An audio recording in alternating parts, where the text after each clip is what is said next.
Mi nombre es Amanda Sánchez, soy especialista del programa de estudios sobre culturas originarias de América de la Casa de las Américas y mi ponencia es una síntesis de los resultados de una investigación más extensa realizada en 2018, cuyo objetivo era analizar el tratamiento fílmico dado a la problemática migratoria latinoamericana hacia los Estados Unidos en el cine de ficción. En la actualidad,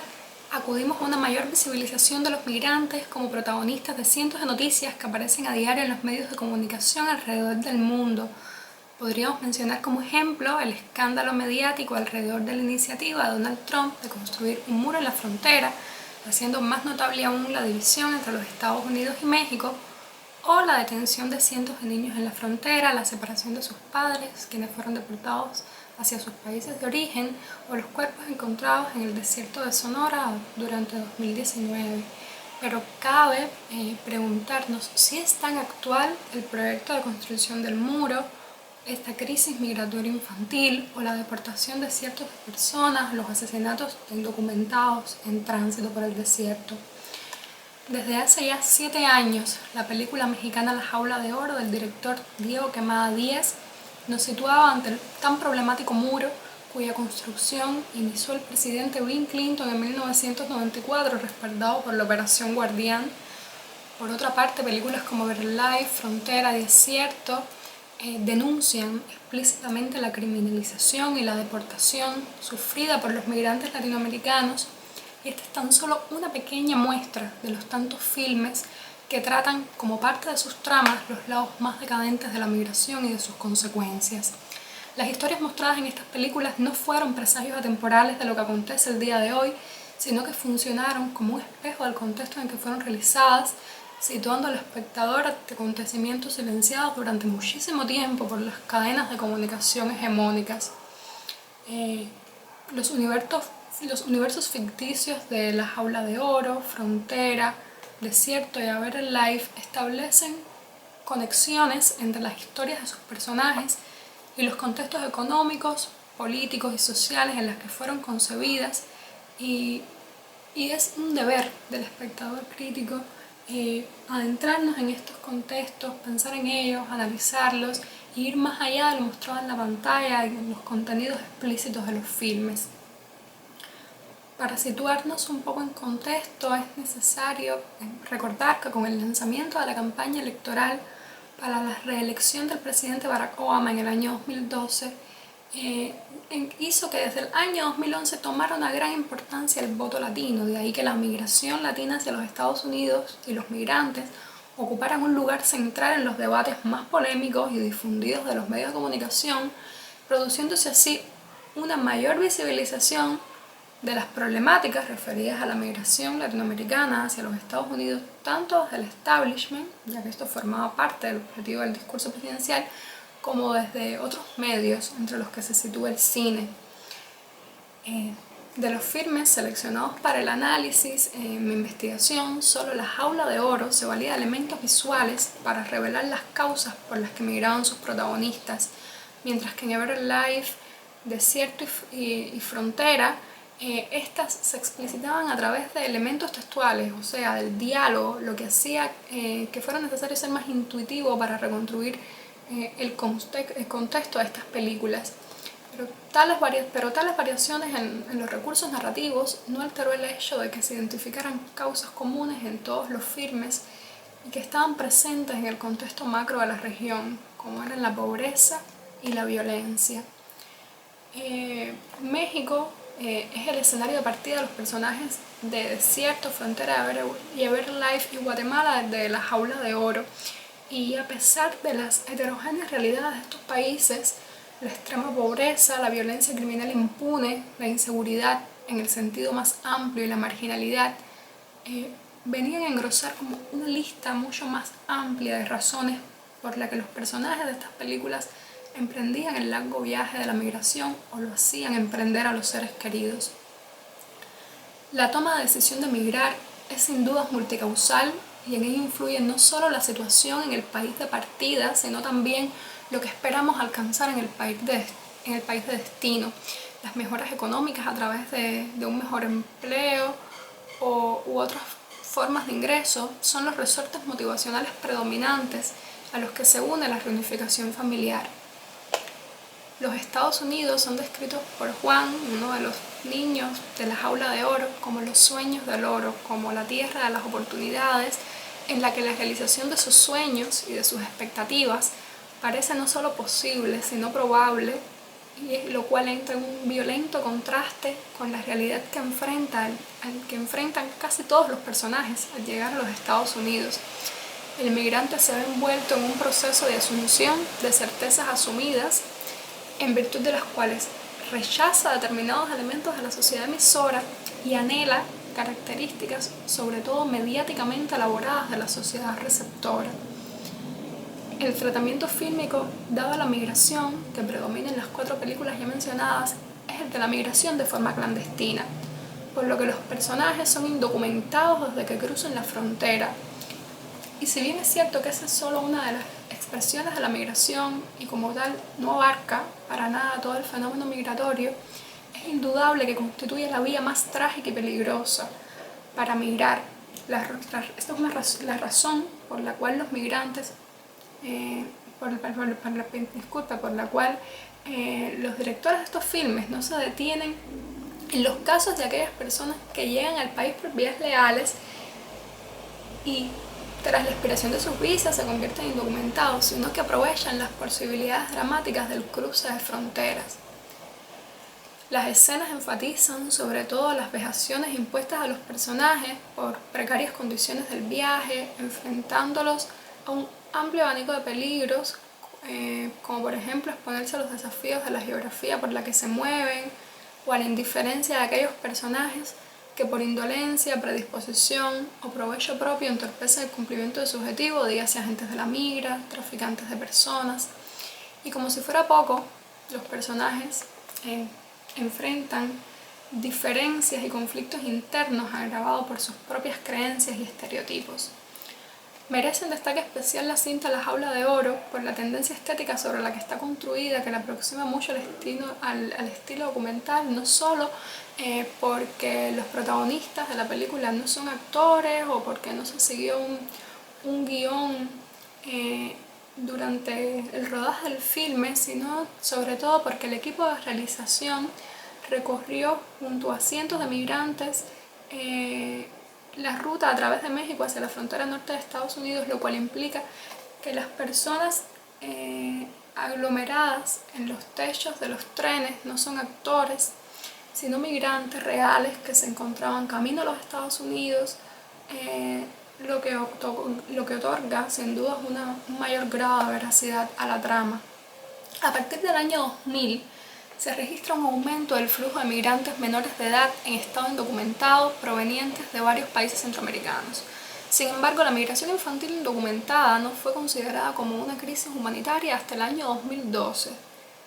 Para esto, parece que fue preciso un aumento significativo del número de detenciones a menores en la frontera norte de México. Paradójicamente, esto impulsó 2 iniciativas políticamente contradictorias entre sí. Por un lado, el planteamiento de una reformulación de la política migratoria del gobierno de los Estados Unidos, mientras que por otro se recrudecía el control de las fronteras como una respuesta a esta situación con los menores de edad. La crisis migratoria infantil se venía forjando desde hacía años y es denunciada por Diego Quemadas a través del arte cinematográfico antes de que fuera reconocida como un problema por el gobierno de Estados Unidos. Si sumamos al hecho de ser menor de edad y el de migrante no acompañado, el agravante en términos de riesgo de ser mujer o indígena crece exponencialmente el nivel de vulnerabilidad debido a los prejuicios que pesan sobre ambos grupos sociales. Así, La Jaula de Oro encara 2 fenómenos poco tratados por el cine que aborda el tema de las migraciones latinoamericanas, que son el tema de la feminización y los flujos migratorios protagonizados por personas de los pueblos originarios. Mientras en Frontera y Desierto también se introducen personajes femeninos, dando cuenta de que el carácter acusadamente patriarcal de las sociedades latinoamericanas y caribeñas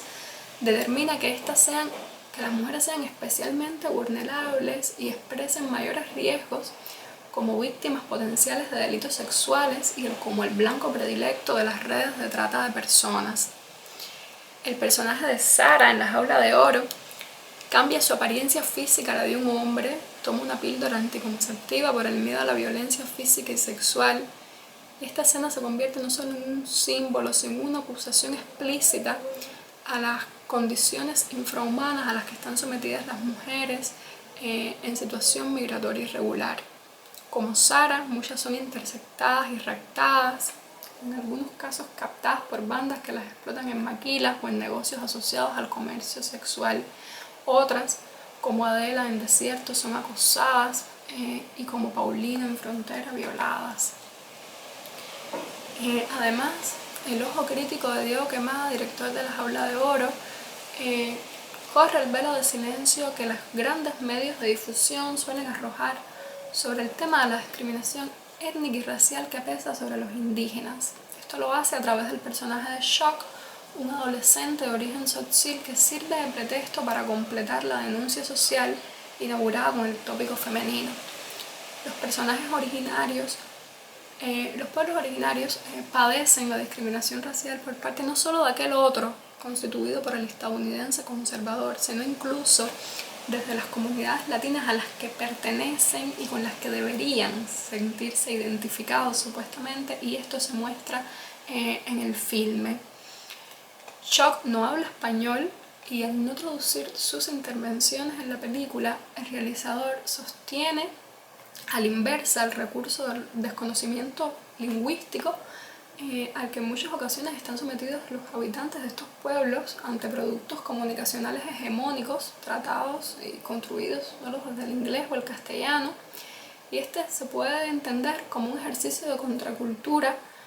para sentir en carne propia, para que el espectador sienta lo que viven a diario los habitantes de los pueblos originarios a partir de la llegada de los colonizadores. No cabe duda de que la frontera norte es, por regla general, la gran protagonista de las películas centradas en la migración latinoamericana hacia los Estados Unidos. Sin embargo, en La Jaula de Oro también nos sitúa ante la frontera sur de México, invisibilizada, como se ve en la película, por densos parajes selváticos, y el cruce hacia México en ese punto parece una tarea relativamente sencilla. Sin embargo, esto es una denuncia a la ineficacia de la gestión y el control estatal sobre la frontera, que incide en el aumento de personas indocumentadas en tránsito en condiciones inseguras, expuestas a extorsiones, a asaltos, a secuestros, a desapariciones, a explotación laboral. El tratamiento dado a estos adolescentes por los oficiales mexicanos en un centro de detención es una acusación a las deficiencias en la ejecución del marco legal y regulatorio para la protección de migrantes menores no acompañados. Los menores en La Jaula de Oro no son informados de sus derechos al acceso a protección jurídica, no se realizan investigaciones para detectar casos potenciales de asilo y trata de personas. Sin embargo, en La Jaula de Oro podemos encontrar dos escenas que matizan el panorama desolador de la película frente al abuso periódico de autoridades, de coyotes, y se revelan otros aspectos de la condición humana como la solidaridad o el compañerismo y la compasión en secuencias rodadas en el albergue Hermanos en el Camino, y también mostrando a las patronas, un grupo de mujeres que desde 1995 arrojan comida y víveres a los techos de la bestia, de ese tren que lleva a los migrantes desde México hasta la frontera con Estados Unidos. El relato del cruce fronterizo funge como un denominador común para Frontera, Desierto y La Jaula de Oro, lo cual se traduce en la recurrencia a la figura del coyote como un antagonista cuyo interés principal es fundamentalmente económico. En todos los casos, cumpliendo con estereotipos y naturalizando esta labor, se trata de hombres mexicanos y no se hace mención a ningún estadounidense, ni incluso a ninguna mujer que se dedique al coyotaje. y es que algunos estereotipos sobreviven incluso en propuestas cinematográficas que intentan combatirlos. Los coyotes constituyen redes complejas de tráfico de migrantes asociadas muchas veces al crimen organizado, a los carteles, a las gangas, y desde finales de la década del 90 hasta inicios del siglo XXI,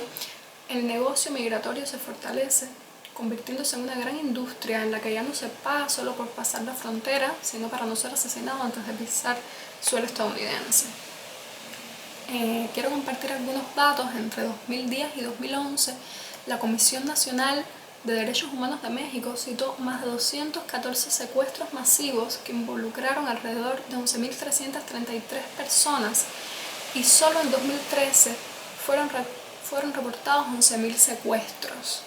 Los migrantes que aparecen en películas como Frontera y Desierto son guiados por coyotes a través de la ruta de la muerte, como se llama el cruce por el desierto, y las políticas y prácticas de control fronterizo han desplazado las rutas de ingreso a los Estados Unidos hacia estas zonas desérticas de Baja California y Arizona, y en estas tierras los límites entre el territorio estadounidense y mexicano solo son marcados por alambradas y hay un menor número de patrullas, y ya que se creyó que las dificultades propias de la geografía, unidas al calor y a las condiciones desérticas, disuadirían a los migrantes de intentar el cruce. Sin embargo, estos pronósticos, como todos sabemos, fueron desacertados, y hay personas que sobreviven a los obstáculos y logran llegar al otro lado, y otros miles pierden la vida intentándolo debido a la deshidratación, a la insolación o asesinatos perpetuados por agentes del orden y vigilantes. Entre 2000 y 2014 fueron hallados aproximadamente 2.771 cuerpos tan solo en el desierto de Sonora. Sin embargo, el verdadero número de fallecidos es desconocido, pues las estadísticas solo recogen los cuerpos descubiertos. Desde los años 90, el gobierno de Estados Unidos coordina, junto al Departamento de Defensa y posteriormente de Seguridad Nacional, tras los sucesos del 11 de septiembre de 2001, medidas restrictivas que impiden, o por lo menos dificultan, el cruce hacia su país, lo que se ha traducido en un histórico proceso de militarización de la zona fronteriza y sus estados más cercanos, hecho que parece haber trascendido el show mediático del muro con la administración de Donald Trump. Se ha mantenido un constante patrullaje,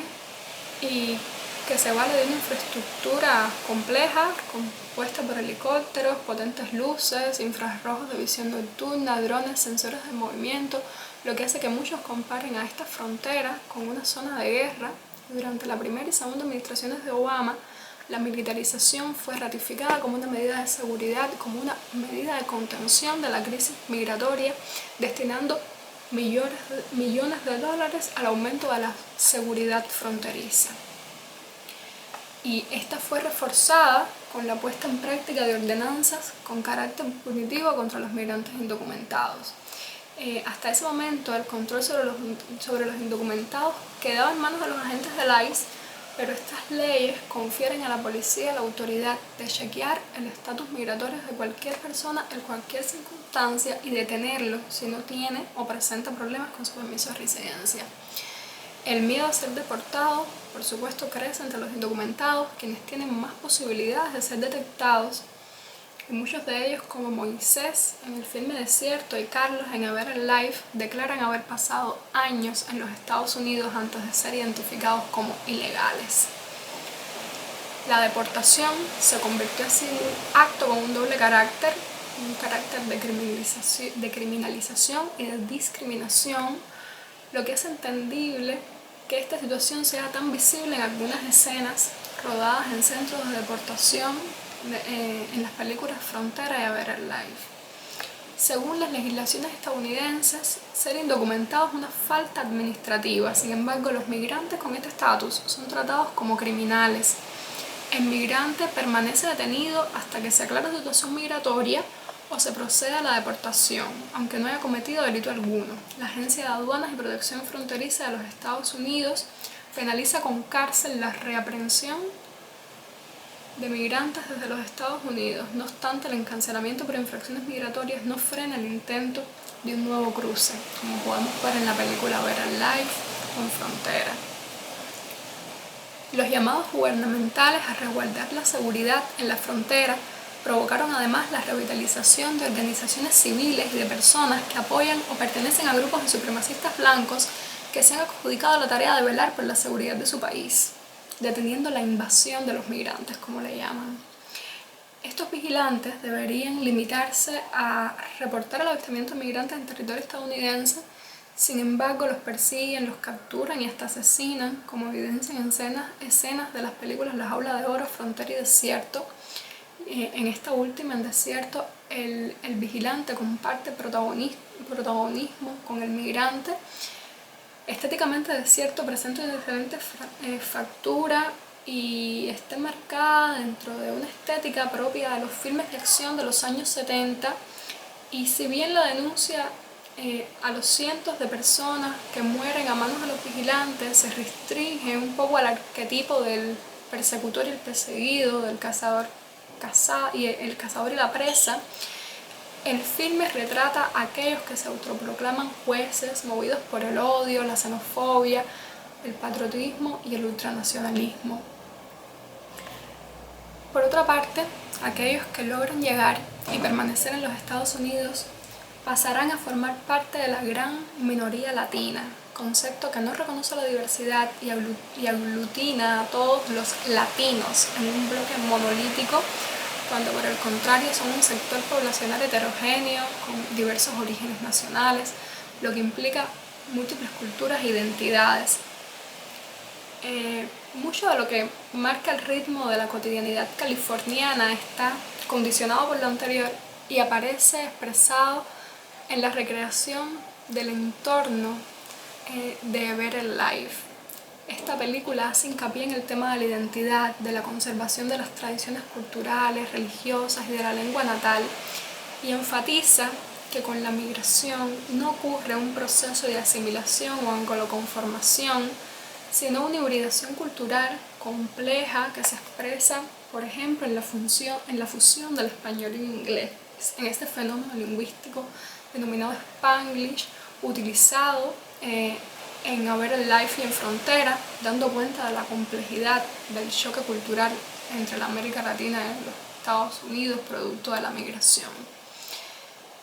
A Better Life, como decíamos, apunta a una dimensión cultural de la migración, señalando el espacio de la familia como un agente de socialización especialmente importante en la transmisión de tradiciones y valores, sobre todo si se tiene en cuenta el carácter erosivo de la migración sobre el sentido de pertenencia con el paso de las generaciones.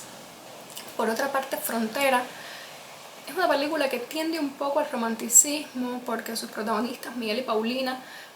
aunque no logran permanecer en Estados Unidos, salen ilesos de la cárcel, y comparado con lo que suele ocurrir en casos como los que se presentan en el filme, le imprime un cierto tono de happy ending a la trama.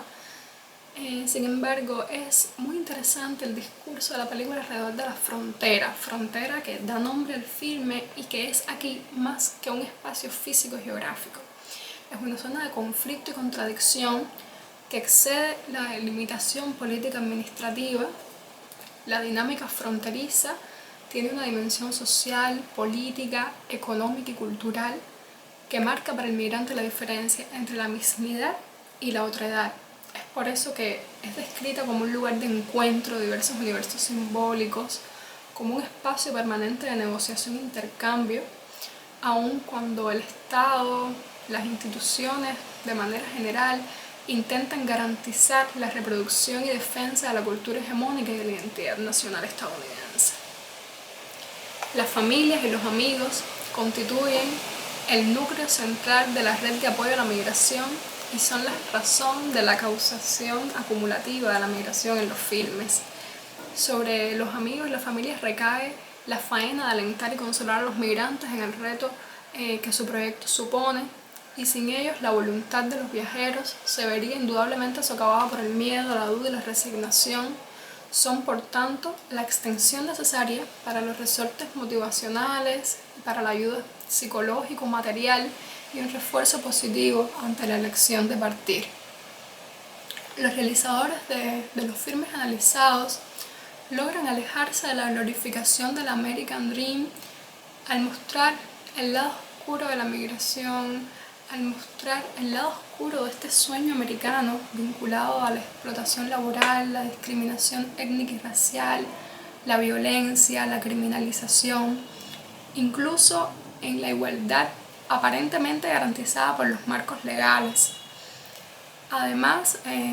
si bien en muchas de las escenas los migrantes son representados como héroes que tienen que afrontar gran cantidad de problemas y desafíos, también se deja ver la vulnerabilidad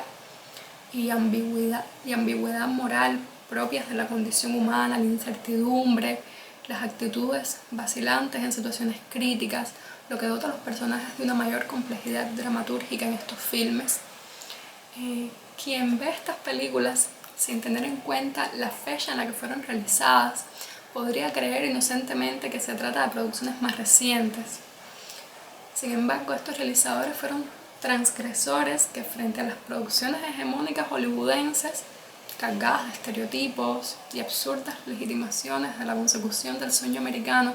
optaron por un cine diferente, cuya función ideológica responde a veces involuntariamente a la lucha por la deslegitimación de las culturas dominantes. Gracias.